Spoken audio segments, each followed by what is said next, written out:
बहुत समय पहले दानवीर राजा बलि ने भगवान विष्णु के वामन अवतार को 3 पग भूमि दान करने का वचन दिया। तब भगवान वामन ने अपना विराट रूप धारण किया। एक चरण से उन्होंने पृथ्वी को नापा और दूसरे चरण से संपूर्ण ब्रह्मांड को। उनके चरणों का स्पर्श होते ही दिव्य जल प्रकट हुआ। ब्रह्मा जी ने उस पवित्र जल को अपने कमंडल में भर लिया। यही दिव्य जल आगे चलकर मां गंगा के रूप में प्रसिद्ध हुआ और स्वर्ग लोक में निवास करने लगा। उधर पृथ्वी पर अयोध्या के सूर्यवंशी राजा सगर अपनी दोनों रानियों के साथ संतान प्राप्ति के लिए कठोर तपस्या कर रहे थे। उनकी तपस्या से प्रसन्न होकर महर्षि भृगु ने उन्हें वरदान दिया। उन्होंने कहा, एक रानी को एक तेजस्वी पुत्र प्राप्त होगा और दूसरी रानी को 60,000 पराक्रमी पुत्रों की प्राप्ति होगी। समय बीता। एक रानी ने एक पुत्र को जन्म दिया और दूसरी रानी के गर्भ से एक दिव्य पिंड उत्पन्न हुआ, जिससे 60,000 पुत्र प्रकट हुए। राजा सगर के सभी पुत्र अत्यंत बलशाली और वीर थे। एक दिन राजा सगर ने अपने साम्राज्य की प्रतिष्ठा बढ़ाने के लिए अश्वमेध यज्ञ का आयोजन किया।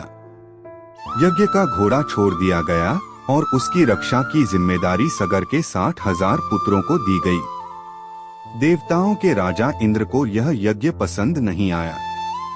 उन्होंने छल से यज्ञ के घोड़े को चुराकर महर्षि कपिल के आश्रम में बांध दिया।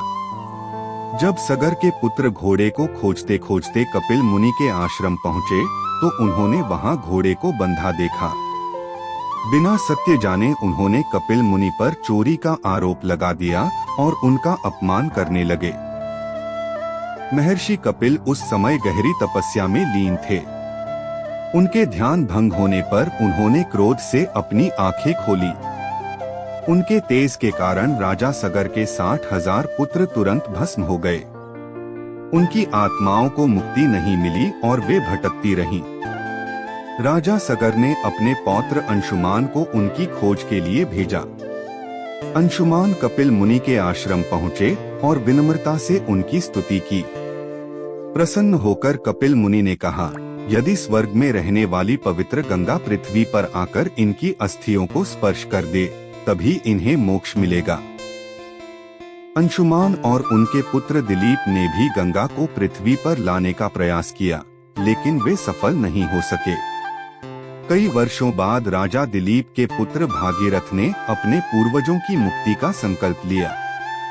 उन्होंने कठोर तपस्या कर ब्रह्मा जी को प्रसन्न किया।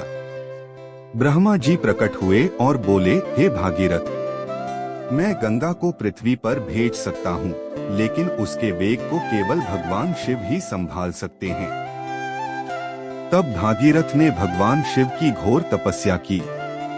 भगवान शिव प्रसन्न हुए और गंगा को अपनी जटाओं में धारण करने का वचन दिया।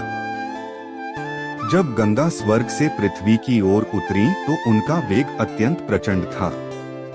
भगवान शिव ने उन्हें अपनी जटाओं में समेट लिया। गंगा उनकी जटाओं में ही उलझकर रह गईं। भागीरथ ने पुनः भगवान शिव की आराधना की। तब शिवजी ने अपनी एक जटा खोल दी और उसमें से गंगा की एक धारा पृथ्वी पर प्रवाहित हुई। भागीरथ आगे आगे चलने लगे और गंगा उनके पीछे पीछे बहने लगी। मार्ग में गंगा के तीव्र प्रवाह से महर्षि जहानु का आश्रम नष्ट हो गया। क्रोधित होकर जहानु ऋषि ने संपूर्ण गंगा को अपने कमंडल में समाहित कर लिया। भागीरथ और देवताओं ने उनसे क्षमा मांगी और गंगा को मुक्त करने की प्रार्थना की। तब ऋषि जहानु ने अपने कान से गंगा को पुनः प्रकट किया। इसी कारण गंगा को जाह्नवी भी कहा जाता है। अंततः गंगा भागीरथ के पीछे पीछे गंगा सागर तक पहुंची, जहां राजा सगर के 60,000 पुत्रों की राख पड़ी थी। गंगा के पवित्र जल का स्पर्श होते ही उन सभी आत्माओं को मोक्ष प्राप्त हो गया। तभी से गंगा को भागीरथी भी कहा जाता है, क्योंकि राजा भागीरथ के अथक प्रयास से ही उनका पृथ्वी पर अवतरण हुआ। कथा से शिक्षा। धैर्य, तपस्या और सच्चे संकल्प से असंभव कार्य भी संभव हो जाते हैं। राजा भागीरथ की तरह यदि मनुष्य दृढ़ निश्चय कर ले तो वह अपने साथ साथ दूसरों का भी कल्याण कर सकता है।